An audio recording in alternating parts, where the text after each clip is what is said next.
Hello friends, welcome to knowledge for success teaching channel. Friends, ज्ञान बिंदु GS academy के द्वारा बिहार दरोगा के लिए न्यू प्रैक्टिस सेट बुक आ गई है, जिसमें कुल 15 सेट दिया गया है। तो फ्रेंड्स, आज हम लोग इस वीडियो में सेट 1 करने वाले हैं। अगर आपको इसका पीडीएफ चाहिए तो टेलीग्राम ग्रुप ज्वाइन कर लीजिएगा। तो चलिए बिना किसी देरी के वीडियो स्टार्ट करते हैं। चलिए बढ़ते हैं पहले प्रश्न की ओर। पहला प्रश्न, निम्नलिखित में से किसकी तुलना मैकियावेली के प्रिंस से की जाती है? तो ये किससे की जाती है? कौटिल्य का अर्थशास्त्र से किया जाता है। ऑप्शन नंबर 20 का राइट आंसर हो जाएगा। किससे किया जाता है? कौटिल्य के अर्थशास्त्र से किया जाता है। आपको पता होगा दोस्तों, कौटिल्य का अन्य नाम भी है, एक विष्णुगुप्त है और एक चाणक्य है। कौटिल्य से एक और प्रश्न पूछा जाता है कि कौटिल्य ने राज्य को 7 अंगों में विभाजित किया था। इन्हें राजत्व का सप्तांग सिद्धांत कहा जाता है। क्या कहा जाता है? राज्य का सप्तांग सिद्धांत कहा जाता है। चलिए आगे बढ़ते हैं दूसरे प्रश्न की ओर। दूसरे प्रश्न में कहा जा रहा है, निम्नलिखित में से कौन सा अभिलेख विश्व के प्रथम विज्ञापन के तौर पर जाना जाता है? तो ये कौन सा हो जाएगा? दसपुर अभिलेख हो जाएगा। क्या हो जाएगा? दसपुर अभिलेख को विश्व के प्रथम विज्ञापन के तौर पर जाना जाता है। और यह कहाँ पर है दोस्तों? आपको पता होगा, यह मध्य प्रदेश में है। और सुपिया अभिलेख कहाँ है? ये भी दोस्तों आपका मध्य प्रदेश में है। सुपिया अभिलेख कहाँ पर है? मध्य प्रदेश में है। सागौर अभिलेख दोस्तों ये गोरखपुर उत्तर प्रदेश में है। कहाँ पर है? गोरखपुर उत्तर प्रदेश में। और एरन अभिलेख जो है ये सारण जिला मध्य प्रदेश में ये भी है। चलिए आगे बढ़ते हैं। तीसरा प्रश्न क्या कर रहा है ये देखते हैं। तीसरा प्रश्न कर रहा है, किसकी विद्वता से प्रभावित होकर ख्वारिज्म ने ममुनी शासक ने ख्वारिज्म के ममुनी शासक ने उसे अपनी मंत्री नियुक्त कर दिया था? ये आपका हो जाएगा अल-बरूनी। क्या हो जाएगा? अल-बरूनी की विद्वता से प्रभावित होकर ख्वारिज्म के ममुनी शासक ने उसे अपना मंत्री नियुक्त कर दिया था, अल-बरूनी को। इसका right answer option number C हो जाएगा। चलिए बढ़ते हैं अगले प्रश्न की ओर। क्वेश्चन नंबर 4 में कहा जा रहा है, विजयनगर के किस शासक को 2 समुद्रों का अधिपति कहा जाता है? विजयनगर के किस शासक को कहा जाता है? हरिहर प्रथम को कहा जाता है। किसको कहा जाता है? हरिहर प्रथम को। दोस्तों आपको पता होगा विजयनगर साम्राज्य की स्थापना कब किया गया था? 1336 ईस्वी में किया गया था। मोहम्मद बिन तुगलक के शासनकाल के समय हरिहर एवं बुक्का 2 भाई थे दोस्तों, हरिहर एवं बुक्का। वहां से आपका जो है अलग होकर इन्होंने विजयनगर साम्राज्य की स्थापना 1336 ईस्वी में किया था। और हरिहर प्रथम दोस्तों प्रथम जो थे शासक थे विजयनगर के, उनको 2 समुद्रों का अधिपति कहा जाता है। चलिए बढ़ते हैं अगले प्रश्न की ओर। अगला प्रश्न है क्वेश्चन नंबर 5 में कह रहा है, प्रच्छन्न बौद्ध किसे कहा जाता है? प्रच्छन्न बौद्ध दोस्तों शंकर को कहा जाता है। किसको कहा जाता है? शंकर को कहा जाता है प्रच्छन्न बौद्ध। आपको पता होगा दोस्तों, शंकर को हम लोग शंकराचार्य के नाम से जानते हैं। ये भक्ति आंदोलन के प्रथम प्रचारक के रूप में जाने जाते हैं। इन्होंने अद्वैतवाद का सिद्धांत दिया था। क्या दिया था दोस्तों? अद्वैतवाद का सिद्धांत दिया था। यह प्रश्न कई बार पूछा जाता है। अद्वैतवाद का सिद्धांत दिया था। चलिए बढ़ते अगले प्रश्न की ओर। क्वेश्चन नंबर 6 में क्या कहा जा रहा है? इसमें कहा जा रहा है कि रैयतवाड़ी बंदोबस्त के संदर्भ में निम्नलिखित कथनों पर विचार कीजिए। पहला कथन कह रहा है कि किसानों द्वारा लगान सीधे सरकार को दिया जाता था। ये बिल्कुल आपका सही है। सरकार जमीन रैयत को पट्टे पर देती थी, ये भी सही है। कर लगान के पूर्व भूमि का सर्वेक्षण तथा मूल्य निर्धारण किया जाता था, ये भी सही है। तो रैयतवाड़ी बंदोबस्त से दोस्तों ये तीनों जो है आपका कथन सही है। तो इसका राइट आंसर क्या हो जाएगा? ऑप्शन नंबर सी इसका राइट आंसर हो जाएगा। आपको पता होगा दोस्तों, रैयतवाड़ी व्यवस्था का जन्मदाता किसको माना जाता है? थॉमस मुनरो और कैप्टन अलेक्जेंडर रीड को माना जाता है। किसको माना जाता है? मुनरो को और कैप्टन अलेक्जेंडर रीड को माना जाता है रैयतवाड़ी व्यवस्था के रैयतवाड़ी बंदोबस्त के संस्थापक के रूप में जाना जाता है। चलिए बढ़ते हैं अगले प्रश्न की ओर। अगला प्रश्न है क्वेश्चन नंबर 7। इसमें क्या कहा जा रहा है कि स्वतंत्रता संग्राम के दौरान भारतीय राज्यों कश्मीर, हैदराबाद, त्रावणकोर आदि जैसे भारतीय शासकों द्वारा शासित राज्यों में एक समानांतर आंदोलन शुरू किया गया था। उसका नाम पूछा जा रहा है दोस्तों, क्या था? उसका नाम क्या था? प्रजामंडल आंदोलन। क्या था? प्रजामंडल आंदोलन उसका नाम था। ये दोस्तों आपका कश्मीर, हैदराबाद, त्रावणकोर जैसे भारतीय शासकों द्वारा शासित राज्यों पर आपका समानांतर रूप से आंदोलन शुरू किया गया था। आगे बढ़ते हैं। क्वेश्चन नंबर 8 में कहा जा रहा है, महात्मा गांधी एवं उनके विचारों से प्रभावित होने वाले प्रथम आदिवासी नेता कौन थे? महात्मा गांधी एवं उनके विचारों से प्रभावित होने वाले प्रथम आदिवासी नेता के बारे में पूछा जा रहा है। वो कौन थे? वो थे आपके जदोनांग। कौन थे दोस्तों? Jadonang. Option number B right answer हो जाएगा इसका, जदोनांग। जदोनांग दोस्तों कहाँ के रहने वाले थे? आपको पता होगा, जदोनांग दोस्तों मणिपुर के जनजाति थे। मणिपुर के जनजाति लोग थे। Option number B right answer इसका हो जाएगा। आगे बढ़ते हैं क्वेश्चन नंबर 9 में। देखिए क्या कहा जा रहा है। इसमें कहा जा रहा है कि लाहौर षड्यंत्र मामले की परिणति किसकी फांसी हुई थी? दोस्तों आपको पता होगा लाहौर षड्यंत्र कब हुआ था? लाहौर षड्यंत्र दोस्तों कब हुआ था? ये आपका 1931 ईस्वी में हुआ था। कब हुआ था दोस्तों? 1931 ईस्वी में लाहौर अधिवेशन हुआ था दोस्तों। लाहौर षड्यंत्र, इसमें दोस्तों भगत सिंह, सुखदेव और राजगुरु को फांसी दिया गया था। किसको फांसी दिया गया था? भगत सिंह, सुखदेव और राजगुरु को फांसी दिया गया था। यह प्रश्न कई बार पूछा जा चुका है और आगे भी पूछने की संभावना है। Option number C right answer इसका हो जाएगा। आगे बढ़ते हैं। देखिए क्वेश्चन नंबर 10 में क्या कहा जा रहा है। इसमें कहा जा रहा है कि फ्रांस की क्रांति के समय वहां का शासक कौन था। फ्रांस की क्रांति से दोस्तों अक्सर जो है प्रश्न पूछा ही जाता है, तो इसका जो राइट आंसर हो जाएगा आपका लुईस 16वां हो जाएगा। कौन हो जाएगा? लुईस 16वां हो जाएगा। तो फ्रांस की क्रांति कब हुई थी ये भी पूछा जा सकता है दोस्तों। तो 1789 ईस्वी में जो है फ्रांस की क्रांति हुई थी। चलिए आगे बढ़ते हैं। क्वेश्चन नंबर 11 में देखिए खूनी रविवार की घटना कब घटित हुई थी दोस्तों, ये पूछा जा रहा है। खूनी रविवार की घटना 22 जनवरी 1905 को हुई थी। कब हुई थी? 22 जनवरी 1905 को हुई थी। वहां पर दोस्तों कहां पर? रूस की क्रांति के समय जो आपका 22 जनवरी 1905 को आपका भूखे प्यासे मजदूरों के समूह पर दोस्तों गोलियां चलवा दी गई थी। उसे जो है रविवार, खूनी रविवार के नाम से जाना जाता है। फ्रांस की क्रांति दोस्तों कब शुरू किया गया था? ये 7 जनवरी को शुरू किया गया था। सॉरी 7 फरवरी 1917 को शुरू किया गया था। कब किया गया था? आगे बढ़ते हैं। क्वेश्चन नंबर 12 पे चलते हैं। क्वेश्चन नंबर 12 में देखिए क्या कहा जा रहा है। लघु अंडमान व कार निकोबार, लघु अंडमान व कार निकोबार को विभाजित करता है तो कौन सा डिग्री जो है, कौन सा चैनल आपका विभाजित करता है, ये पूछा जा रहा है। लघु अंडमान व कार निकोबार को कौन सा करता है दोस्तों? 10 डिग्री चैनल, 10 डिग्री चैनल करता है दोस्तों। ये प्रश्न ऑलरेडी कई बार पूछा जा चुका है, इसको आप लोग ध्यान में रखिएगा। 10 डिग्री चैनल लघु अंडमान व कार निकोबार को विभाजित करता है। अगर हम 8 डिग्री चैनल की बात करें दोस्तों तो मालदीव और मिनिकॉय को 8 डिग्री चैनल आपका विभाजित करता है। और 9 डिग्री चैनल से मालदीव और लक्षद्वीप, क्या हो जाएगा? मालदीव को लक्षद्वीप से विभाजित करता है 9 डिग्री चैनल। डंकन पास की दोस्तों अगर हम बात करें, डंकन पास ये आपका दक्षिणी अंडमान और लघु अंडमान को विभाजित करता है डंकन पास। चलिए दोस्तों आगे बढ़ते हैं। क्वेश्चन नंबर 13 में देखिए क्या कहा जा रहा है। निम्नलिखित राज्यों में किसकी समुद्री तट सबसे लंबा है? किस राज्यों में दोस्तों आपका? तो ऑप्शन के हिसाब से अगर देखा जाए दोस्तों तो तमिलनाडु सबसे लंबा हो जाएगा। क्या हो जाएगा? तमिलनाडु जो है सबसे लंबा हो जाएगा। इसका अगर हम बात करें तो 1068, कितना हो जाएगा? 1068 किलोमीटर जो है इसकी समुद्री लंबाई है। लेकिन अगर हम रियल में बात करें दोस्तों, भारत में सबसे लंबा समुद्री तट किसका है? ये आपका गुजरात का है। किसका है? गुजरात का है। और यह कितना है? 2340 किलोमीटर है गुजरात का दोस्तों। 2340 किलोमीटर जो है समुद्री तट लंबा। और भारत का सबसे ज्यादा समुद्री तट वाला राज्य जो है आपका यही है, गुजरात है। गुजरात के बाद दोस्तों तमिलनाडु होगा, लेकिन ऑप्शन में तो गुजरात है नहीं, तो हम तमिलनाडु को लेकर चलेंगे। अगर अब वैसे हम दोस्तों बात करें कि अगर केंद्र शासित प्रदेश को भी लगाकर हम बात करें तो सबसे ज्यादा जो अंडमान निकोबार का आपका तटीय सीमा है, और यह कितना है आपका? 3083 किलोमीटर। कितना है दोस्तों? अंडमान निकोबार का, अंडमान निकोबार का हो जाएगा आपका 3083 किलोमीटर। चलिए आगे बढ़ते हैं। क्वेश्चन नंबर 14 में देखते हैं क्या कहा जा रहा है। शिवालिक को भारत के उत्तरी मैदान से अलग करने वाली संरचना क्या है? शिवालिक को भारत के उत्तरी मैदान से अलग करने वाली संरचना के बारे में पूछा जा रहा है। यह आपका हो जाएगा हिमालयन फ्रंट फॉल्ट। क्या हो जाएगा दोस्तों? हिमालयन फ्रंटल फ्रंट फॉल्ट जो है ऑप्शन नंबर ए इसका राइट आंसर हो जाएगा। यह भारत के दोस्तों उत्तरी मैदान से अलग करती है। शिवालिक को भारत के उत्तरी मैदान से अलग करती है। Option number A right answer हो जाएगा इसका। आगे बढ़ते हैं। जलोढ़ मिट्टी के किस तत्व की कमी पाई जाती है? किस तत्व में दोस्तों जलोढ़ मिट्टी में किस तत्व की कमी पाई जाती है ये पूछा जा रहा है दोस्तों। तो इसका राइट आंसर क्या हो जाएगा आपका? नाइट्रोजन हो जाएगा। क्या हो जाएगा? नाइट्रोजन। जलोढ़ मिट्टी में दोस्तों नाइट्रोजन और ह्यूमस की कमी पाई जाती है। नाइट्रोजन की कमी तो होती है दोस्तों, इसके साथ ही आपका ह्यूमस की कमी भी इसमें पाई जाती है जलोढ़ मिट्टी में। Option number C right answer हो जाएगा इसका। चलिए आगे बढ़ते हैं। क्वेश्चन नंबर 16 में देखिए क्या कहा जा रहा है। इसमें कहा जा रहा है भारत में किस किस्म की कॉफी का उत्पादन अत्यधिक मात्रा में किया जाता है? तो भारत में कॉफी का उत्पादन दोस्तों पूछा जा रहा है कि किस किस्म का जो है अत्यधिक मात्रा में उपजाया जाता है। तो ये आपका क्या हो जाएगा दोस्तों? रोबस्टा। क्या हो जाएगा? Robusta. Option number B right answer हो जाएगा इसका, रोबस्टा। भारत में दोस्तों कहवा की 2 किस्में पाई जाती हैं। एक होता है अरेबिका, एक रोबस्टा होता है। क्या होता है? अरेबिका भी दोस्तों भारत में उगाई जाती है, लेकिन रोबस्टा जो है सर्वाधिक मात्रा में उगाया जाता है आपका।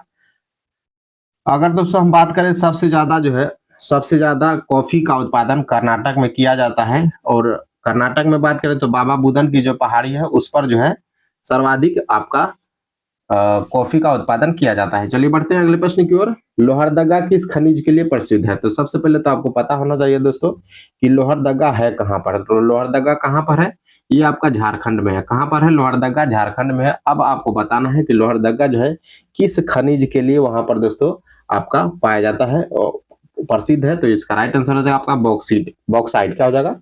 बॉक्साइट का, भारत में बॉक्साइट का सबसे बड़ा उत्पादक क्षेत्र कौन सा हो जाएगा आपका?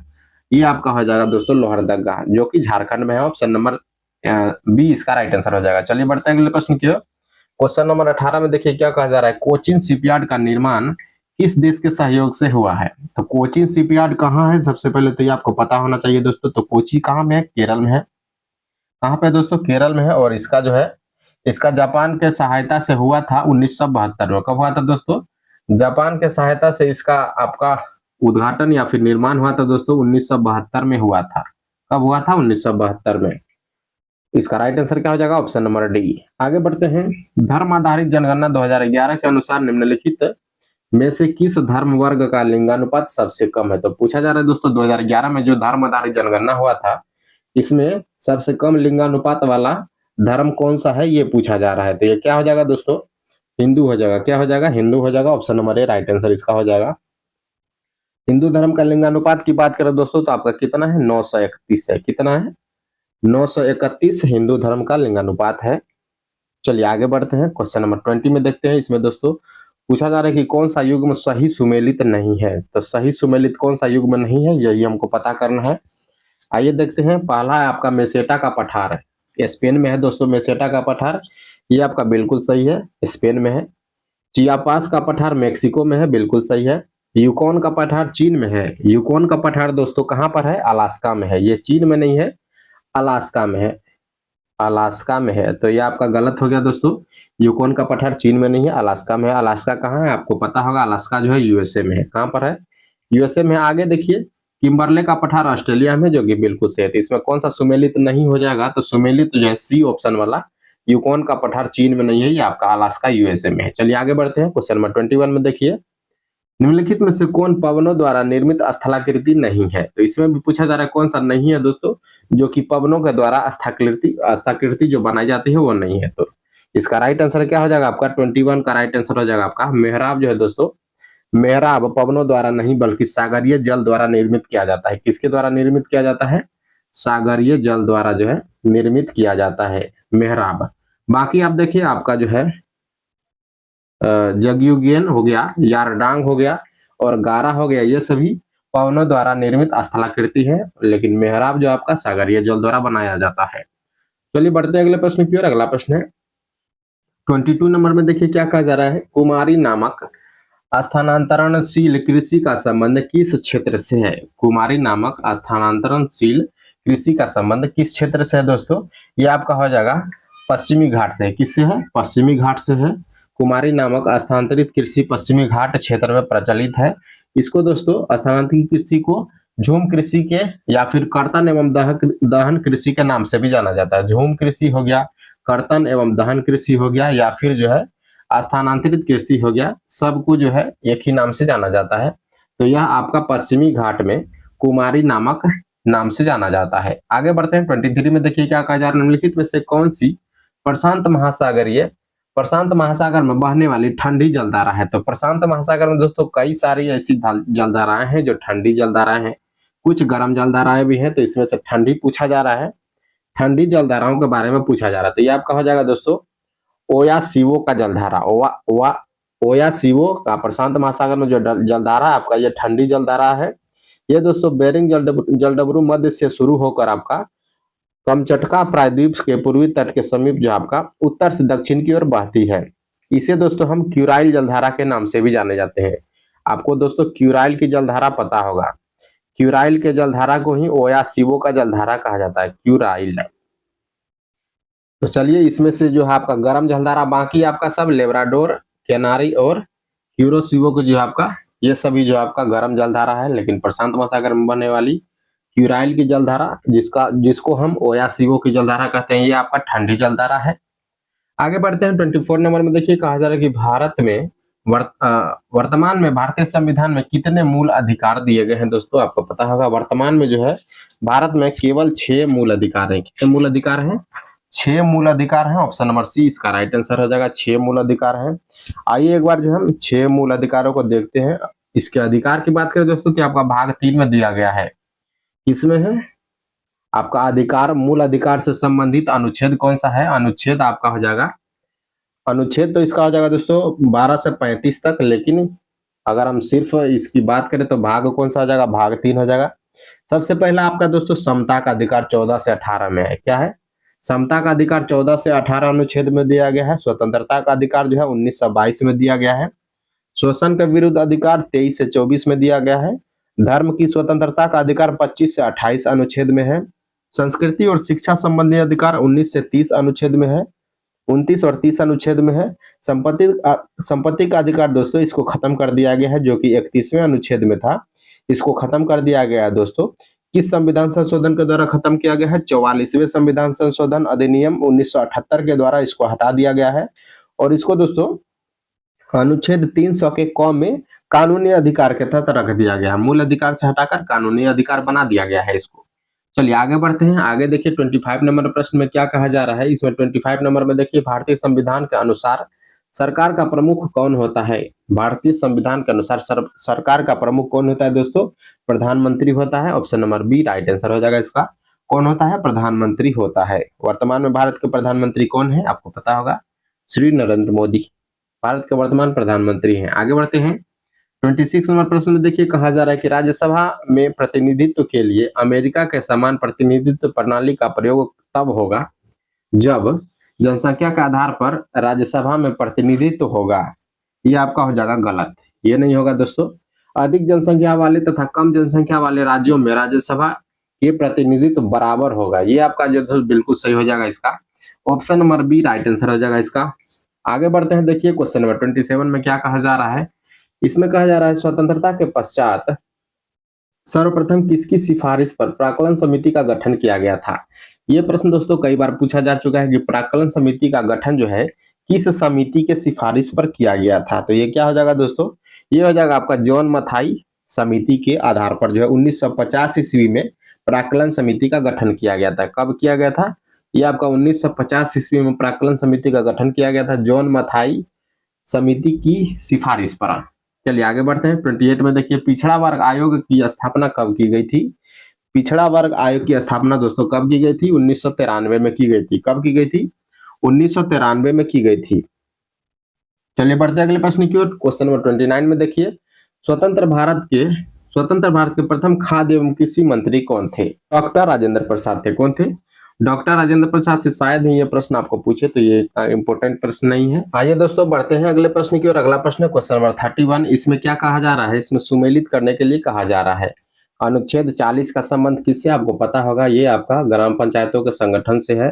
अनुच्छेद 44 का हो जाएगा आपका, 44 का समान नागरिक संहिता से है। तो आपका ए का 1 हो जाएगा और सी का 3 हो जाएगा। तो ए का 1 है, सी का 3 है, तो पहला ही विकल्प जो आपका सही हो जाएगा। बाकी आप देखिए 41 में क्या कहा जा रहा है? काम करने का अधिकार दिया गया। और 48 में कृषि एवं पशुपालन का संगठन है। तो ये आपका जो है सभी एक तरफ से सुमेलित ही किया गया है। ऑप्शन नंबर ए इसका राइट आंसर हो जाएगा। चलिए आगे बढ़ते हैं। क्वेश्चन नंबर 32 में देखते हैं, प्रथम लोकसभा उपाध्यक्ष कौन थे? प्रथम लोकसभा उपाध्यक्ष के बारे में दोस्तों पूछा जा रहा है। प्रथम लोकसभा अध्यक्ष कौन थे दोस्तों? प्रथम लोकसभा के अध्यक्ष कौन थे? आपको पता होगा, अध्यक्ष कौन थे? जीवी मावलंकर थे। कौन थे? गोपाल कृष्ण वासुदेव मावलंकर थे। तो इसका उपाध्यक्ष पूछा जा रहा है, उपाध्यक्ष कौन थे? उपाध्यक्ष थे दोस्तों अनंत शयनम। कौन थे? Ananthasayanam Ayyangar. Option number B right answer हो जाएगा इसका। और अध्यक्ष कौन थे? जीवी मावलंकर। चलिए आगे बढ़ते हैं। क्वेश्चन नंबर 33 में देखिए, इसमें कहा जा रहा है एक टीवी की कीमत 20% की कमी की गई है एक टीवी की कीमत में। और कहा जा रहा है दोस्तों कि मूल मूल्य को प्राप्त करने के लिए न्यू मूल्य में कितनी प्रतिशत की वृद्धि की जाएगी? तो यह काफी सिंपल है, आपको पता होगा। इसका राइट आंसर क्या हो जाएगा? आपका 25% की वृद्धि की जानी चाहिए। Option number D right answer हो जाएगा। आप लोग इसको सॉल्व कीजिएगा। बाकी बढ़ते हैं हम अगले प्रश्न की ओर। क्वेश्चन नंबर 34 में देखिए क्या कहा जा रहा है। 16 संख्याओं का औसत जो है 23 है। पहली 7 संख्याओं का औसत जो है आपका 21 दिया गया है और अंतिम 8 संख्याओं का औसत 24 दिया गया है। तो पूछा जा रहा है 8वीं संख्या को जो है ज्ञात करना। 8वीं संख्या कौन सी है वो ज्ञात करना है। 8वीं संख्या इसमें से क्या हो जाएगा, 29 जो है 8वीं संख्या हो जाएगा। आप लोग इसको सॉल्व कीजिएगा। बढ़ते हैं अगले प्रश्न की ओर। 35 में चलते हैं। इसमें कहा जा रहा है दोस्तों कि 1500 मीटर की दौड़ में यदि ए बी को 100 मीटर से हरा देता है और बी जो है सी को 150 मीटर से हरा देता है, तो ए सी को कितनी दूरी या फिर जो है मीटर से हरा देगा। ए जो है सी को कितनी दूरी मीटर से हरा देगा ये पूछा जा रहा है। ये आपका 240 मीटर हो जाएगा। कितना हो जाएगा, 240 मीटर। बढ़ते हैं अगले प्रश्न की ओर। अगला प्रश्न देखिए 36 में कहा जा रहा है कि 20% और 20% की क्रमिक छूट के बाद एक घड़ी का विक्रय मूल्य जो है आपका विक्रय मूल्य 640 है, तो घड़ी का अंतिम मूल्य क्या हो जाएगा दोस्तों। इस पे जो है आपका ए बी फॉर्मूला लगेगा। इसको आप लोग सॉल्व कीजिएगा। इसका जो राइट आंसर हो जाएगा वो आपका हो जाएगा 1000। कितना हो जाएगा, 1000 हो जाएगा। Option number A right answer इसका हो जाएगा। चलिए आगे बढ़ते हैं। 37 में देखिए कहा जा रहा है, 37 में कहा जा रहा है यदि एक संख्या का 60% दूसरी संख्या के 3/4 के बराबर है तो पहली संख्या का दूसरी संख्या से अनुपात पूछा जा रहा है। इसका अनुपात कितना हो जाएगा, 5:4 हो जाएगा। Option number D right answer हो जाएगा। चलिए आगे बढ़ते हैं। यहाँ पर देखिए रोज को इतना लिखा जाता है 6821 और चेयर को 73,456 लिखा जाता है। उसी प्रकार से सर्च को क्या लिखा जाएगा, तो इसको आप लोग सॉल्व कीजिएगा। सर्च को दोस्तों कितना लिखा जाएगा, 21,000 ना 21 नहीं है दोस्तों, 2,14,673। कितना हो जाएगा, option number C right answer हो जाएगा इसका। आगे बढ़ते हैं। आगे देखिए यहाँ पर जो लुप्त संख्या जो है प्रश्नवाचक चिन्ह के स्थान पर कौन सा संख्या हो जाएगा वो आपको खोजना है, यहाँ पर पता करना है। तो इसमें क्या हो जाएगा दोस्तों, इसमें आपका जो है पहला कॉलम जो है 1 2 5 3, इसको जोड़ने के बाद 1 2 5 3 इसको जोड़ने के बाद 11 होगा। दूसरा कॉलम है दोस्तों, इसको भी जोड़िएगा तो 11 हो जाएगा। तो उसी प्रकार से आप तीसरा कॉलम को भी जोड़ के 11 पुराना है, तो प्रश्नवाचक चिन्ह का स्थान कितना हो जाएगा, इसमें 1 हो जाएगा। कितना हो जाएगा देखिए, 5 3 8 2 10, तो 11 में से हम 10 घटाएंगे तो कितना होगा, 1 होगा। तो पहला आपका सही हो जाएगा। चलिए आगे बढ़ते हैं। मुद्रास्फीति से सर्वाधिक लाभ निम्न में से कौन पाता है। मुद्रास्फीति से सर्वाधिक लाभ कौन पाता है दोस्तों, ये आपका पाता है ऋण पाता है। कौन पाता है, ऋणी पाता है। जो कर्जदार होता है दोस्तों वो पाता है। Option number B right answer हो जाएगा इसका। चलिए आगे बढ़ते हैं। क्वेश्चन नंबर 41 में देखिए कहा जा रहा है किस पंचवर्षीय योजना में कृषि ने ऋणात्मक विकास किया था। किस पंचवर्षीय योजना में कृषि ने ऋणात्मक विकास किया था, ये पूछा जा रहा है। ये आपका दोस्तों तीसरी पंचवर्षीय योजना में किया था। कब किया था, तीसरी पंचवर्षीय योजना। तीसरी पंचवर्षीय योजना की अगर हम बात करें तो 1961 से 66 तक जो है आपका तीसरी पंचवर्षीय योजना था, 1961 से 66। तो ऑप्शन नंबर ए इसका राइट आंसर हो जाएगा इसका। चलिए आगे बढ़ते हैं। आगे देखिए 42 में कहा जा रहा है राजा चेलैया समिति का संबंध है। राजा चेलैया समिति का संबंध किससे है दोस्तों, ये आपका कर सुधार से है। किससे है, option number A right answer हो जाएगा इसका, कर सुधार से है। आगे देखिए 43 में कहा जा रहा है निम्न में से कौन प्लास्टिक मनी का उदाहरण है। प्लास्टिक मनी का उदाहरण पूछा जा रहा है, तो ये कौन हो जाएगा दोस्तों, ये हो जाएगा आपका डेबिट कार्ड और क्रेडिट कार्ड, दोनों जो है प्लास्टिक मनी का उदाहरण है। ऑप्शन नंबर सी जो है राइट आंसर इसका हो जाएगा, ए और बी दोनों। आगे देखिए 44 में कहा जा रहा है निम्नलिखित में से किस प्रकार की बेरोजगारी के अंतर्गत वास्तविक आवश्यकता से अधिक लोग काम कर रहे होते हैं। तो ये किसमें होता है दोस्तों, जितने लोगों की जरूरत नहीं, मान लीजिए 2 लोगों की जरूरत है लेकिन 4 लोग उसमें काम कर रहे हैं, फिर भी वो लोग दोस्तों उतने ही समय में वो काम को करते हैं। तो उसमें उतने लोगों की, देखिए आप 2 लोगों की आवश्यकता नहीं है लेकिन उसमें जो काम कर रहे हैं वो, तो इसमें कौन सी बेरोजगारी देखती है दोस्तों, प्रच्छन्न बेरोजगारी के अंतर्गत यह आता है। Option number B right answer हो जाएगा इसका। प्रच्छन्न बेरोजगारी के अंतर्गत वास्तविक आवश्यकता से अधिक लोग काम कर रहे होते हैं, तो इसको प्रच्छन्न बेरोजगारी कहा जाता है। आगे देखिए 45 में कहा जा रहा है निम्नलिखित में से कौन सा वक्र बेरोजगारी की दरों और इसके अनुरूप मुद्रास्फीति की दरों के बीच व्युत्क्रम संबंध का वर्णन करता है। तो व्युत्क्रम संबंध का वर्णन यहाँ पर पूछा जा रहा है। ये आपका क्या हो जाएगा दोस्तों, फिलिप्स वक्र। फिलिप्स वक्र के बारे में आप लोगों ने पढ़ा होगा। फिलिप्स वक्र जो है दोस्तों इसका राइट आंसर हो जाएगा, ऑप्शन नंबर बी। चलिए आगे बढ़ते हैं 46 में देखिए भारत में रेपो रेट और रिवर्स रेपो रेट को कौन सा संस्थान निर्धारित करता है? रिवर्स रेपो रेट और रेपो रेट को कौन निर्धारित करता है? आपको पता होगा दोस्तों, भारतीय रिजर्व बैंक। कौन हो जाएगा दोस्तों? भारतीय रिजर्व बैंक द्वारा रेपो रेट और रिवर्स रेपो रेट का निर्धारण किया जाता है। Option number B. ऑलरेडी ये प्रश्न दोस्तों कई बार पूछा जा चुका है। आगे बढ़ते हैं, देखिए 47 में सुमेलित करना है। क्या करना है इसमें दोस्तों? सुमेलित करना है। सूची 1 में भौतिक राशियां दिया गया है और सूची 2 में इकाई दिया गया है। तो आयतन जो है भौतिक राशि किसकी इकाई है दोस्तों? आयतन जो है किसकी इकाई है ये पूछा जा रहा है। इसका राइट आंसर क्या हो जाएगा? इसका राइट आंसर दोस्तों हो जाएगा आयतन का हो जाएगा, क्या हो जाएगा? घन मीटर हो जाएगा। कोणीय संवेग का दोस्तों क्या हो जाएगा? कोणीय संवेग का हो जाएगा किलोग्राम मीटर प्रति सेकंड। कितना हो जाएगा? किलोग्राम मीटर प्रति सेकंड। इसका तीसरा हो जाएगा। श्यानता की बात करें दोस्तों, श्यानता का क्या हो जाएगा? इसका हो जाएगा आपका न्यूटन सेकंड प्रति वर्ग मीटर और विद्युत प्रतिरोध का हो जाएगा ओम। तो इसका राइट आंसर क्या हो जाएगा? 4 3 2 1। ऑप्शन नंबर सी जो है राइट आंसर हो जाएगा इसका। चलिए आगे बढ़ते हैं, देखिए 48 में क्या कहा जा रहा है। 48 में क्या कहा जा रहा है दोस्तों? इसमें कहा जा रहा है कि जेनर डायोड का उपयोग किस रूप में किया जाता है? जेनर डायोड का उपयोग किस रूप में किया जाता है दोस्तों? ये आपका हो जाएगा वोल्टता नियंत्रक के रूप में किया जाता है। जेनर डायोड का उपयोग सर्किट में, किसमें दोस्तों? सर्किट में वोल्टता नियंत्रक के रूप में किया जाता है। इसका राइट आंसर क्या हो जाएगा? Option number B. आगे बढ़ते हैं, देखिए 49 में क्या कहा जा रहा है। ऐसे परिपथ जहां रुक रुक कर थोड़े समय के लिए विद्युत धारा की आवश्यकता होती है, वहां किस किस सेल का प्रयोग किया जाता है? जहां पर दोस्तों रुक रुक के विद्युत धारा की आवश्यकता होती है, वहां पर कैसे किस प्रकार के सेल हम लगाएंगे दोस्तों? सेल बैटरी जिसको कहा जाता है। तो कौन सा सेल हो जाएगा ये आपका? ये आपका हो जाएगा दोस्तों लेक्लांसे सेल। क्या हो जाएगा? लेक्लांसे सेल हो जाएगा। Option number B right answer हो जाएगा इसका। ऐसा परिपथ जहां रुक रुक के थोड़े समय के लिए विद्युत धारा की आवश्यकता होती है, वहां लेक्लांसे सेल का प्रयोग किया जाता है। अगर इसके बात करें दोस्तों 1866 ईस्वी में, 1866 ईस्वी में दोस्तों 1866 ईस्वी में लेक्लांसे सेल की खोज किया गया था। आगे बढ़ते हैं, देखिए 50 नंबर प्रश्न में कहा जा रहा है तड़ित चालक का आविष्कारक किसने किया दोस्तों?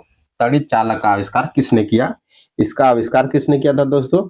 ये आपका हो जाएगा बेंजामिन फ्रैंकलिन ने किया था। कौन किया था? बेंजामिन फ्रैंकलिन ने 1911 ईस्वी में किया था। कब किया था? 1911 ईस्वी में इसका खोज किया था। चलिए आगे बढ़ते हैं, क्वेश्चन नंबर 51 में देखिए इसमें क्या कहा जा रहा है कि बर्फ के दो टुकड़ों को आपस में दबाने पर टुकड़े आपस में चिपक जाते हैं, क्योंकि? तो ये किस कारण से चिपक जाते हैं ये पूछा जा रहा है। क्योंकि दोस्तों दाब अधिक होने पर बर्फ का गलनांक घट जाता है। क्या होता है? जब दाब अधिक होता है तो बर्फ का गलनांक जो है घट जाता है, जिस कारण से दोनों बर्फ के टुकड़े आपस में चिपक जाते हैं। तो ऑप्शन नंबर ए जो है बिल्कुल सही उत्तर हो जाएगा इसका। आगे देखिए 52 में क्या कहा जा रहा है। बिजली के हीटर में कौन सी सामग्री प्रयुक्त होती है? बिजली के हीटर में कौन सी सामग्री प्रयुक्त होती है दोस्तों? तो नाइक्रोम का तार प्रयुक्त किया जाता है। Option number D right answer हो जाएगा इसका। बिजली के हीटर में नाइक्रोम सामग्री प्रयुक्त होती है क्योंकि इसका प्रतिरोधकता तथा गलनांक ही बहुत उच्च होता है दोस्तों, इसलिए जो है नाइक्रोम को हीटिंग एलिमेंट भी कहा जाता है। क्या कहा जाता है? नाइक्रोम को हीटिंग एलिमेंट भी कहा जाता है दोस्तों। चलिए आगे बढ़ते हैं, 53 में देखिए तेल की पतली फिल्म से परावर्तित श्वेत प्रकाश में रंग दिखाई देने का कारण क्या है? रंग दिखाई देने का कारण क्या? तेल की पतली फिल्म से परावर्तित श्वेत प्रकाश में रंग दिखाई देने का कारण पूछा जा रहा है दोस्तों, क्या है? इसका राइट आंसर हो जाएगा आपका ऑप्शन नंबर ए व्यतिकरण। क्या हो जाएगा? व्यतिकरण। जब समान आवृत्ति की दो प्रकाश तरंगे जो मूलतः एक ही प्रकाश स्रोत से आ रही होती है तथा एक साथ चलती है तो माध्यम से कुछ बिंदुओं पर प्रकाश की तीव्रता अधिक तथा कुछ बिंदुओं पर न्यूनतम होती है। इसको दोस्तों प्रकाश तरंग की घटना का व्यतिकरण कहा जाता है। ऑप्शन नंबर ए बिल्कुल सही उत्तर हो जाएगा इसका। आगे देखिए 54 में दोस्तों एक अभिकथन दिया गया है और एक कारण दिया गया है। कथन दिया गया है इसमें दोस्तों कि वाष्पीकरण की प्रक्रिया केवल क्वथनांक पर ही होती है। क्या कहा जा रहा है? वाष्पीकरण की प्रतिक्रिया केवल क्वथनांक पर ही होती है। तो ये आपका गलत हो जाएगा दोस्तों। वाष्पीकरण की प्रतिक्रिया दोस्तों वाष्पन पर, देखिए क्या कहा जा रहा है यहाँ पर, क्वथनांक क्या होता है दोस्तों? साधारण वायुमंडलीय दाब पर वह तापमान जिस पर कोई द्रव उबलना शुरू हो जाता है तो इसका क्वथनांक कहलाता है। कारण देखिए क्या कहा जा रहा है, कारण है इसमें कि वाष्पीकरण द्रव से सतह से क्वथनांक से कम तापमान पर वाष्प में परावर्तित होने को धीमी प्रक्रिया होती है दोस्तों। तो ये आपका बिल्कुल सही हो जाएगा। तो इसका राइट आंसर क्या हो जाएगा, option number B right answer हो जाएगा कि असत्य जो है इसका कथन जो है, अभिकथन असत्य है लेकिन कारण इसका सही दिया गया है। आगे बढ़ते हैं, देखिए 55 में क्या कहा जा रहा है, इसमें कहा जा रहा है निम्नलिखित अभिक्रिया में से कौन सा वियोजन है जिसको निस्तापन भी कहा जाता है दोस्तों, अभिक्रिया को प्रदर्शित करता है। तो इसमें से कौन सा हो जाएगा, ये आपका हो जाएगा दोस्तों ZnCO3। इसको जब अभिक्रिया करेंगे तोड़ेंगे इसको तो ZnO प्लस CO2 आपका रिलीज हो जाएगा। तो ऑप्शन नंबर सी इसका राइट आंसर हो जाएगा। इसको क्या कहा जाता है दोस्तों, निस्तापन अभिक्रिया को प्रदर्शित करता है ये। आगे बढ़ते हैं, आगे देखिए 56 में सुमेलित करना है। सूची 1 में आपका पदार्थ दिया गया है और सूची 2 में जो है आपका रासायनिक सूत्र दिया गया है। तो हेमेटाइट का क्या हो जाएगा, हेमेटाइट का हो जाएगा दोस्तों Fe2O3। क्या हो जाएगा, Fe2O3।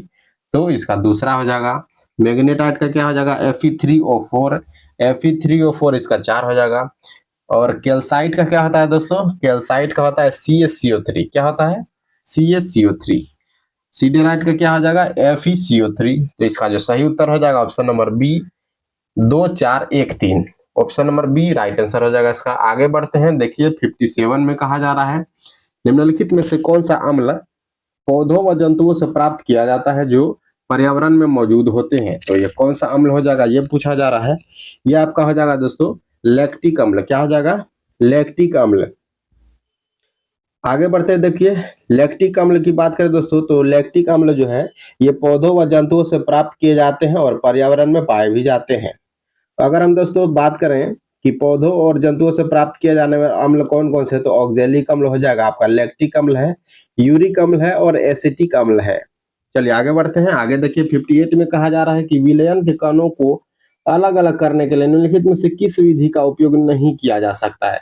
विलयन को दोस्तों, किसी विलयन को हमको अलग करना है तो हम कौन कौन से विधि के द्वारा जो है विलयन को अलग कर सकते हैं, ये पूछा जा रहा है। इसमें से कौन सा नहीं है दोस्तों, किस विधि के द्वारा जो हम नहीं कर सकते हैं, ये पूछा जा रहा है यहाँ पर।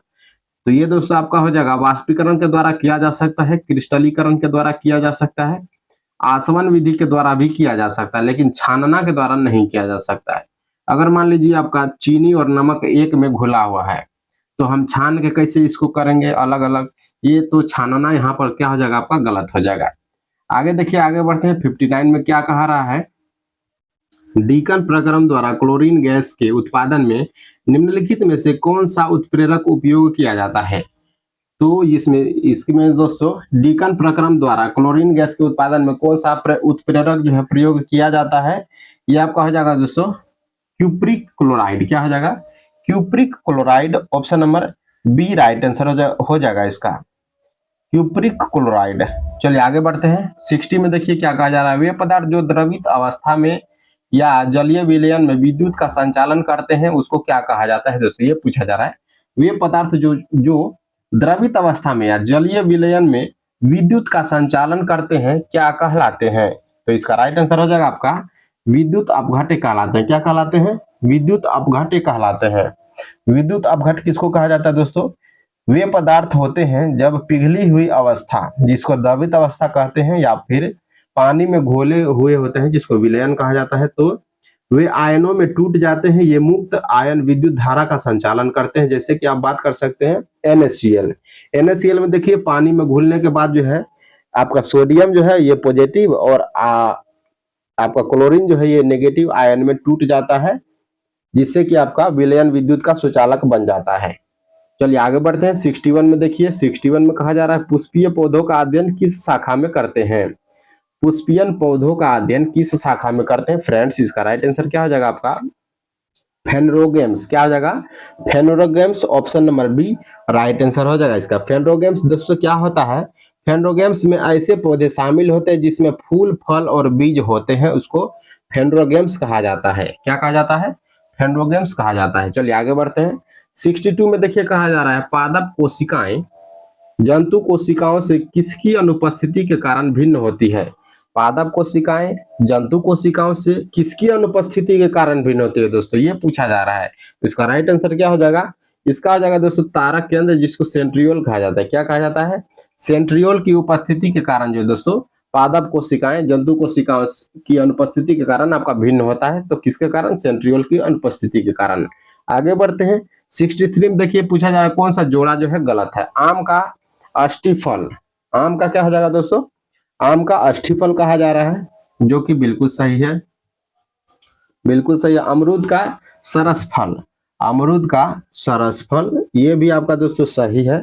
आगे देखिए सूरजमुखी, सूरजमुखी का संपुट, सूरजमुखी का संपुट ये आपका गलत हो जाएगा दोस्तों। सूरजमुखी का संपुट नहीं होता, ये आपका हो जाएगा भिंडी। किसका हो जाएगा? भिंडी का हो जाएगा। तो सी आपका यहाँ पर गलत दिया गया है। अनानास का दोस्तों सोरोसिस हो जाएगा। क्या हो जाएगा? सोरोसिस। तो इसका राइट आंसर क्या हो जाएगा आपका? ऑप्शन नंबर सी जो है गलत दिया गया है।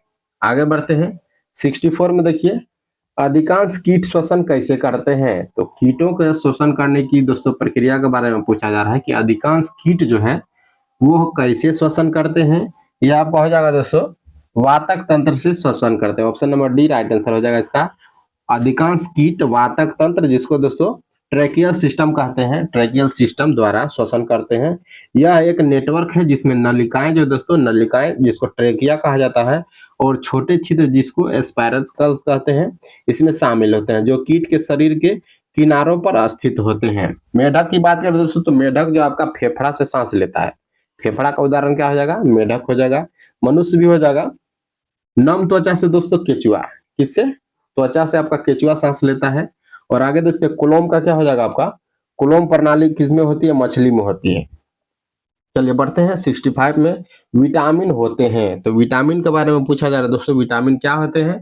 आवश्यक कार्बनिक यौगिक जिसका संश्लेषण शरीर में नहीं होता है उसको विटामिन कहा जाता है। ऑप्शन ए राइट आंसर हो जाएगा इसका। विटामिन आवश्यक कार्बनिक यौगिक होते हैं जिसका संश्लेषण हमारे शरीर में नहीं होता है, इसलिए इन्हें प्रतिदिन भोजन से ग्रहण करना आवश्यक होता है। चलिए आगे बढ़ते हैं 66 में देखिए क्या कहा जा रहा है। 66 में सुमेलित करना है। सूची में पदार्थ दिया गया है और इसका उपयोग जो है सूची 2 में दिया गया है। तो सिलिकॉन कार्बाइड का उपयोग क्या हो जाएगा दोस्तों? सिलिकॉन कार्बाइड का उपयोग क्या हो जाएगा? ये हो जाएगा आपका कृत्रिम हीरा। क्या हो जाएगा? इसका उपयोग कृत्रिम हीरा के रूप में किया जाता है। कार्बन तंतु का उपयोग क्या हो जाएगा दोस्तों? वायुयान के निर्माण में कार्बन तंतु का उपयोग किया जाता है। कार्बन डाइऑक्साइड की बात करें तो ये आपका क्या हो जाएगा? प्रकाश संश्लेषण में कार्बन डाइऑक्साइड का उपयोग किया जाता है। डाइफ्लोरोमीथेन का हो जाएगा दोस्तों प्रशीतक के रूप में इसका उपयोग किया जाता है। तो चलिए इसका जो राइट आंसर हो जाएगा 66 का ऑप्शन सी हो जाएगा। क्या हो जाएगा? Option C. बढ़ते हैं 67 नंबर पे। देखिए इसमें कह रहा है निम्नलिखित में से कौन सा पदार्थ प्रोटीन नहीं है। लीजिए अब कौन सा पदार्थ जैसे कपास, लूता, रेशम, खूर और केस जो है बाल जिसको कहते हैं, इसमें कौन सा जो है प्रोटीन नहीं है ये पूछा जा रहा है। 67 इसमें क्या हो जाएगा दोस्तों? प्रोटीन जो है वो कपास प्रोटीन नहीं है। ऑप्शन नंबर ए हो जाएगा। कपास जो है दोस्तों ये प्रोटीन नहीं है। कपास एक पौधा आधारित रेशा है जो मुख्य रूप से सेलुलोज जिसको हम कार्बोहाइड्रेट कहते हैं उससे बना हुआ होता है। बाकी अगर बात करें आपका केस जो है जिसको बाल कहते हैं इसमें कैरोटीन नामक प्रोटीन होता है। खुर अथवा नाखून में दोस्तों, खुर अथवा नाखून में जो है स्पाइडर सिल्क आदि प्रोटीन होता है। चलिए आगे बढ़ते हैं क्वेश्चन नंबर 68 में। देखिए कहा जा रहा है कि translate the sentence into English. तुमने मेरा दिल जीत लिया, तुमने मेरा दिल जीत लिया। You won my heart. क्या हो जाएगा? You won my heart. Option number B right answer हो जाएगा इसका। तुमने मेरा दिल जीत लिया, इसका इंग्लिश में वाक्य क्या हो जाएगा? You won my heart. चलिए बढ़ते हैं अगले प्रश्न की ओर 69 में। देखिए इसमें दोस्तों change the sentence into passive voice. Somebody has stolen his purse. Somebody has stolen his purse को पैसिव वॉइस में चेंज करना है। तो his purse has been stolen. क्या हो जाएगा? His purse has been stolen. Option number D जो है राइट आंसर इसका हो जाएगा। अगर इसके स्ट्रक्चर की बात करें तो subject plus has plus V3 plus object इसमें लगता, तो ऑप्शन नंबर डी इसका जो है सही उत्तर हो जाएगा। 70 नंबर में दोस्तों क्या कह रहा है कि change the sentence from direct to indirect. अब दोस्तों डायरेक्ट में दिया गया है, इसको इनडायरेक्ट में चेंज करना है। Ramesh said I like this film. Ramesh said I like this film को इनडायरेक्ट हम लोग कैसे चेंज करेंगे दोस्तों? इसमें जो है आपका इसका राइट आंसर क्या आ जाएगा? Ramesh said that he liked that film. Option number D right answer हो जाएगा इसका दिस का दैट हो जाएगा। तो दिस का दैट हो जाएगा तो देख सकते हैं आप, पहला में आपका दिस फिल्म ही दिया गया है तो इसको आप काट सकते थे सरासर। दूसरा में तो दिया ही नहीं है कुछ, इसको काट दीजिए। तीसरा में दिया है और चौथा में दिया है, लेकिन ये आपका देखिए बिफोर का प्रयोग कर दिया है तो इसका जो है आपका यहाँ पर गलत हो जाएगा। तो Ramesh said that he like that film. आगे बढ़ते हैं, अक्षर वर्ण किसके योग से बना है? अक्षर वर्ण जो है दोस्तों पूछा जा रहा है किसके योग से बना है, तो ये आपका बना है किससे? आधा क प्लस दंत स से। किससे? मूर्धन्त स से और आधा क से। तो option number A right answer इसका हो जाएगा। जगदीश में कौन सी संधि है जो तो जगत जोड़ ईश होता है, इसका सबसे पहले आप संधि विच्छेद कीजिए। जगत जोड़ ईश क्या हो जाएगा? जगत जोड़ ईश। तो इसमें पूछा जा रहा है कि कौन सा संधि, तो आप देख सकते हैं दीर्घ संधि। इसमें कौन सा संधि है? दीर्घ संधि है इसमें दोस्तों। लेकिन अब इसमें तो आपका दीर्घ संधि है नहीं, तो आपका व्यंजन संधि आप मारेंगे। क्या मारेंगे?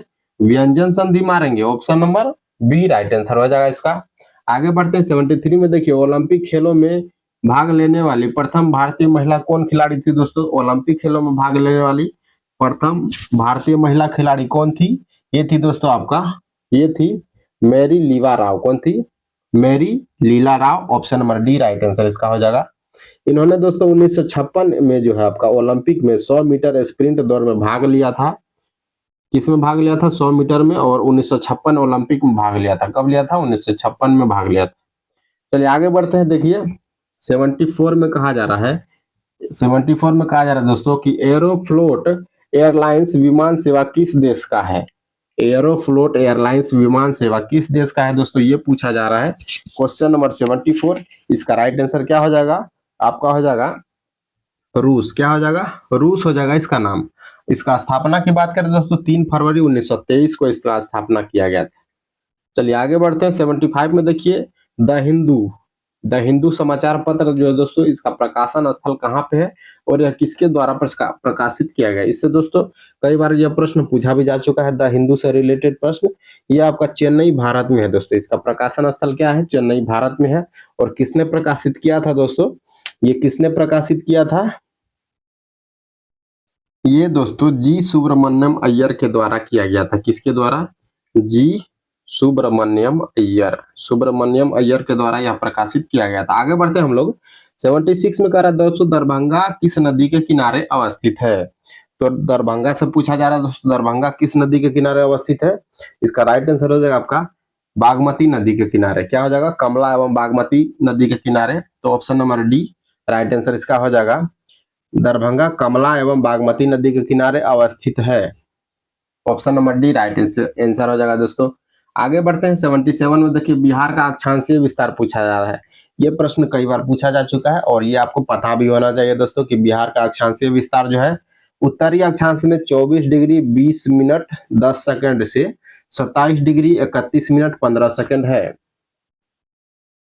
तो इसका राइट आंसर क्या हो जाएगा आपका? ऑप्शन नंबर सी जो है, ऑप्शन नंबर सी दोस्तों उत्तरी अक्षांश में राइट आंसर हो जाएगा इसका। 24 डिग्री 20 मिनट 10 सेकंड से 27 डिग्री 31 मिनट 15 सेकंड उत्तरी अक्षांश में है। ऑप्शन नंबर सी राइट हो जाएगा इसका।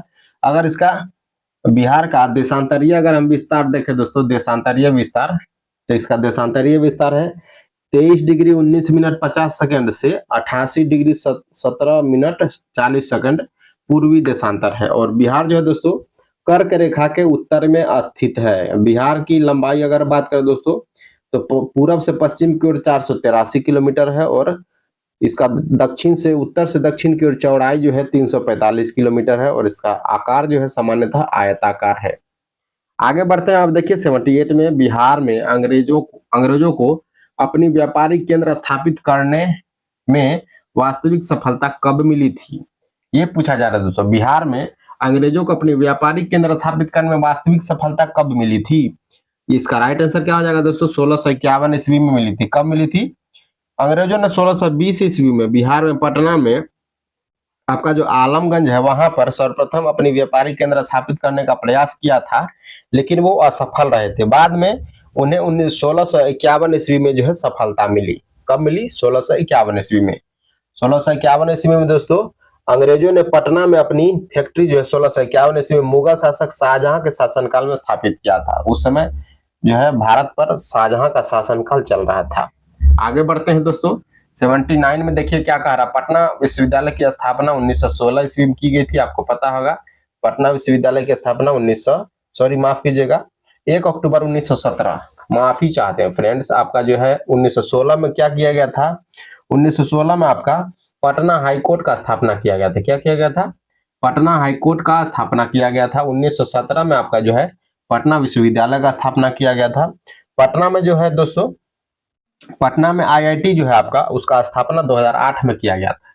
पटना में जो आईआईटी है उसका स्थापना जो है 2008 में किया गया था। और गया में जो आईआईएम बना है वो 2015 में बना है। और पटना संग्रहालय की स्थापना 1917 में किया गया है और बिहार संग्रहालय की स्थापना 2015 में किया गया है। चलिए आगे बढ़ते हैं। 80 नंबर प्रश्न में देखिए क्या कहा जा रहा है, भारत के पहले गरुड़ एरोस्पेस की कृषि ड्रोन स्वदेशीकरण केंद्र की स्थापना कहां पर किया गया है? तो गरुड़ एरोस्पेस जो है दोस्तों, इसका स्थापना पूछा जा रहा है, इसका स्थापना कहां पर हुआ है? ये आपका हुआ है चेन्नई में। कहां पर हुआ है? चेन्नई में हुआ है। Option number D right answer हो जाएगा इसका। इसका उद्देश्य भारत में ड्रोन निर्माण तथा कौशल विकास को बढ़ावा देना है। आगे बढ़ते हैं क्वेश्चन नंबर 88 में 81 में देखिए, 81 में कहा जा रहा है, निम्नलिखित में से कौन सी पहली भारतीय ई कॉमर्स कंपनी जो आरबीआई ने एनबीएफसी लाइसेंस प्राप्त किया? दोस्तों, आरबीआई से एनबीएफसी लाइसेंस प्राप्त करने वाली पहली भारतीय ई कॉमर्स कंपनी के बारे में पूछा जा रहा है। ये कंपनी हो जाएगी आपकी फ्लिपकार्ट। क्या हो जाएगी दोस्तों? Flipkart. Option number C right answer हो जाएगा इसका। आगे बढ़ते हैं। देखिए, हाल ही में चर्चा में रही एवीआई लिस्ट किस चीज की गणना से संबंधित है? दोस्तों, एवीआई लिस्ट जो है ये किस चीज की गणना से संबंधित है? तो पक्षी। आपको पता होगा दोस्तों, एविस जो है, एविस जिसको हम लोग एविस कहते हैं बायोलॉजी में, एविस ये आपका पक्षी से संबंधित है। तो आपने अगर बायोलॉजी ठीक से पढ़ा होगा तो आपको पता होगा एविस जो है पक्षी से संबंधित है। Option number C right answer हो जाएगा इसका। बढ़ते हैं अगले प्रश्न की ओर। देखिए, 83 में कहा जा रहा है कि भारत के गिफ्ट सिटी में अपनी शाखा खोलने वाला पहला मिडिल ईस्ट बैंक क्यूएनबी किस देश की है? पहला मिडिल ईस्ट बैंक जो भारत में अपनी शाखा खोलने वाला दोस्तों, यह किस देश की है? क्यूएनबी बैंक। इसका राइट आंसर क्या हो जाएगा? कतर हो जाएगा। क्या हो जाएगा दोस्तों? कतर। भारत के गिफ्ट सिटी में अपनी शाखा खोलने वाला मिडिल ईस्ट का क्यूएनबी का संबंध किससे है? कतर से है। चलिए आगे बढ़ते हैं। क्वेश्चन नंबर 84 में देखिए, इसमें कहा जा रहा है, हाल ही में भारत सरकार ने company India rare earth limited IREL को किस देश के साथ दुर्लभ पृथ्वी तत्वों के निर्यात समझौतों को निलंबित करने के लिए निर्देश दिया है? दोस्तों, तो ये कौन सा देश को निर्देश दिया गया है? ये आपका हो जाएगा जापान को। किसको निर्देश दिया गया है? जापान को निर्देश दिया गया है कि भारत सरकार ने अपनी जो IRL जो समझौता है जापान के साथ दुर्लभ पृथ्वी तत्वों के निर्यात समझौतों को निलंबित करने का निर्देश दिया है। आगे देखिए, बढ़ते हैं। क्वेश्चन नंबर 85 में कह रहा है कि प्रधानमंत्री नरेंद्र मोदी ने साइप्रस के आधिकारिक यात्रा के दौरान साइप्रस की प्रथम महिला फिलिपा कार्सेरा को किस राज्य में निर्मित चांदी का कल्च पर्स जो है दोस्तों उपहार में दिया है? या किस राज्य में दिया है दोस्तों, ये पूछा जा रहा है। ये आपका हो जाएगा आंध्र प्रदेश में। क्या हो जाएगा? आंध्र प्रदेश में दिया है दोस्तों। प्रधानमंत्री नरेंद्र मोदी साइप्रस के आधिकारिक यात्रा के दौरान साइप्रस की प्रथम महिला फिलिपा कार्सेरा को आंध्र प्रदेश में निर्मित जो है चांदी का कलच पर्स उपहार में दिया है। चलिए आगे बढ़ते हैं। 86 में मुख्यमंत्री गुरु शिष्य परंपरा योजना, मुख्यमंत्री गुरु शिष्य परंपरा योजना हाल ही में किस राज्य में प्रारंभ किया गया है? ये आपका बिहार में प्रारंभ किया गया है। ऑप्शन नंबर जो है इसका डी राइट आंसर हो जाएगा। इस योजना के तहत दोस्तों गुरुओं को प्रोत्साहन राशि के तौर पर प्रति माह 15,000, संगीतकारों को 7,500 और विद्यार्थियों को 3,000 रुपए दिए जाएंगे। तो ये इंपॉर्टेंट प्रश्न है, आप लोग ध्यान में रखिएगा। गुरुओं को 15,000, संगीतकारों को 7,500 और विद्यार्थियों को 3,000 रुपये दिए जाएंगे। गुरु शिष्य परंपरा योजना बिहार में शुरू किया गया है। आगे बढ़ते हैं। 87 में देखिए क्या कहा जा रहा है। 87 में कहा जा रहा है दोस्तों कि हाल ही में रामानुजन एक महान गणितज्ञ की यात्रा पुस्तक के विमोचन किस संस्थान द्वारा किया गया है? दोस्तों, रामानुजन आपको पता होगा जो भारत के महान गणितज्ञ थे, एक महान गणितज्ञ की यात्रा ये पुस्तक है दोस्तों। रामानुजन एक महान गणितज्ञ की यात्रा, इस पुस्तक की विमोचन किस मंत्रालय के द्वारा किया गया है या फिर किस संस्थान के द्वारा किया गया है? तो ये क्या हो जाएगा दोस्तों? भारतीय राष्ट्रीय अभिलेखागार में दोस्तों इसकी संस्था का द्वारा किया गया है विमोचन। Option number B right answer हो जाएगा इसका। पांचवा देखिए, क्वेश्चन नंबर 88 में कह रहा है पांचवा खेलो इंडिया शीतकालीन खेल 2025 का पहला चरण कहां पर आयोजित किया गया था। तो ये दोस्तों 2 चरण में जो है पांचवा खेलो इंडिया शीतकालीन खेल का सत्र जो आपका 2 चरण में आयोजित किया गया था। इसमें पहला चरण आपका दोस्तों लद्दाख में हुआ था। कहां पर हुआ था? लद्दाख में। और दूसरा जम्मू कश्मीर में। तो पहला चरण दोस्तों लद्दाख में हुआ था, तो ये पहला ही पूछ रहा है। तो पहला पूछ रहा है तो लद्दाख में, दूसरा जो जम्मू कश्मीर में आपका हो जाएगा। आगे बढ़ते हैं क्वेश्चन नंबर 89 में देखिए कहा जा रहा है कि 9 जनवरी 2025 में विजय हजारे ट्रॉफी का फाइनल में निम्नलिखित में से कौन सी टीम उप विजेता रही थी।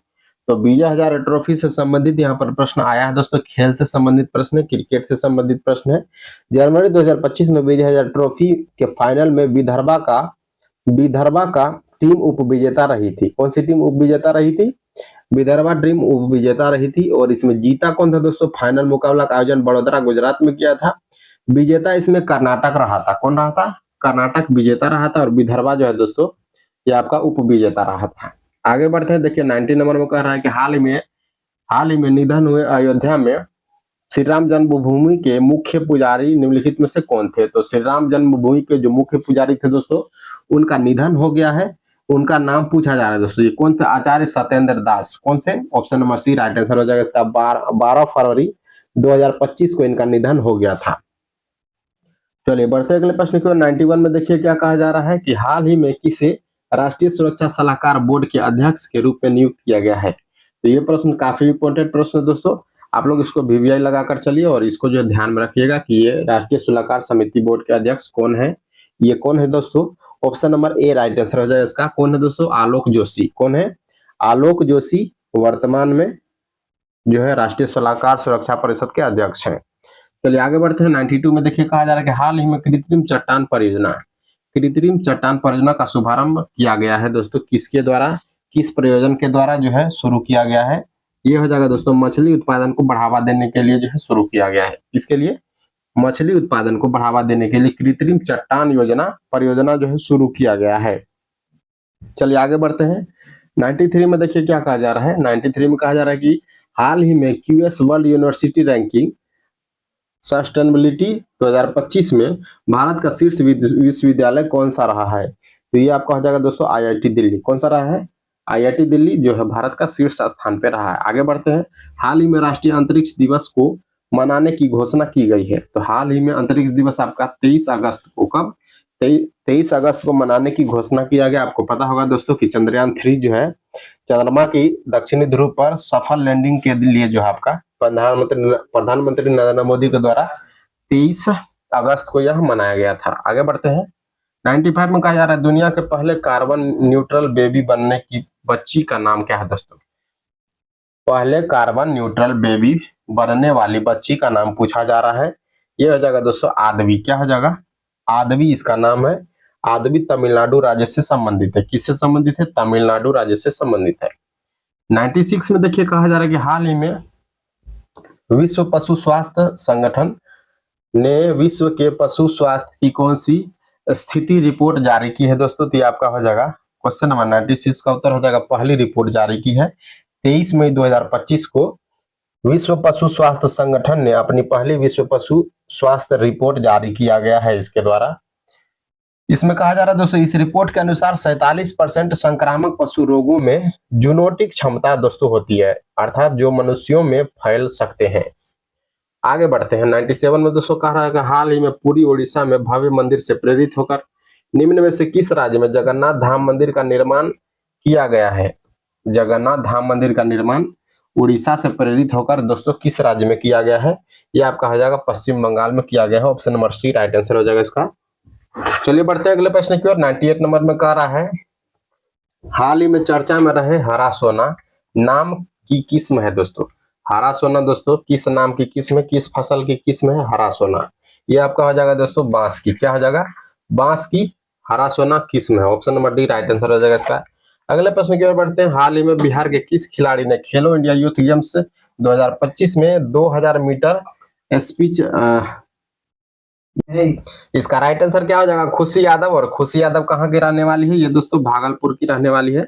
Option number C right answer हो जाएगा इसका। अगले प्रश्न की ओर बढ़ते हैं। हाल ही में बिहार सरकार द्वारा 35% महिला आरक्षण को केवल बिहार की मूल निवासी महिलाओं तक सीमित करने के लिए कब से बिहार बिहार आदिवासी नीति लागू की गई दोस्तों? तो ये आपका क्या हो जाएगा? ऑप्शन नंबर इसका बी जो है राइट आंसर हो जाएगा। 8 जुलाई 2025 को यह निर्णय लिया गया है नीतीश कुमार जी के द्वारा कि बिहार में दोस्तों 35% आरक्षण जो है महिलाओं को दिया जाएगा। चलिए दोस्तों, इसी के साथ आपका पहला टेस्ट खत्म होता है। मिलेंगे हम दूसरे सेट में, तब तक के लिए जय हिंद, धन्यवाद।